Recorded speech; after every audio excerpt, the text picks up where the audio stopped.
Erokamano Kristo wino kuom lipodno kawadhi nyime. Migao mar somo okoni kinde ni mapodi loso yore mag chwalo omenda ne jopuonjre madonje kuonde tiegruok. Gidhi chwalo oboke ne mbalariany duto mag piny owacho mondo oyiene jopuonjre odonjie kuonde tiegruok chakre wuok tich mathoth mbalariany chako yepo. Jatend migao mar somo Machogu noyango mae kinde twak e nyim komiti marango weche somo e od bura mamalo.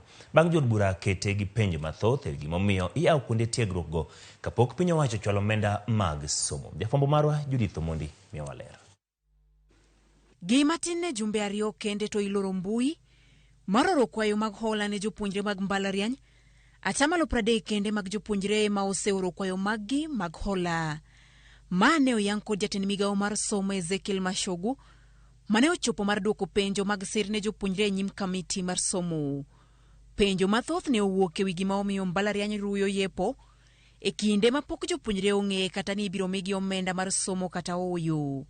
Next week, students are going to report to universities. Why the rush if the ministry and universities are not ready with this funding model?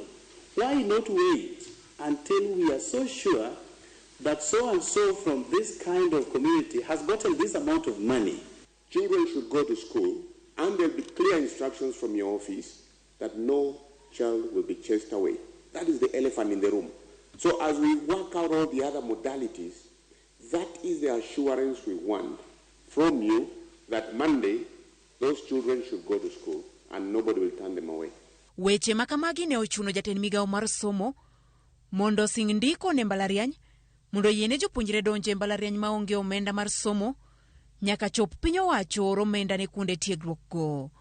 We undertake to provide the circular any time before the end of the week because it is of necessity that for our university know this as we provide the way forward so that our students can be admitted without any such hindrance. Penjo bende ne owuoka bende yango jopuonjre maonge nyalo ibiro timie yo ratiro.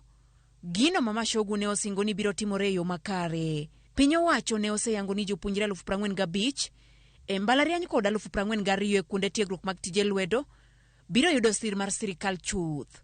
We will be able to give it a human face because we have said various parts of the country we are setting up teams. The same case that members said about equity, because they go to homes, we have structures up to the sub-county.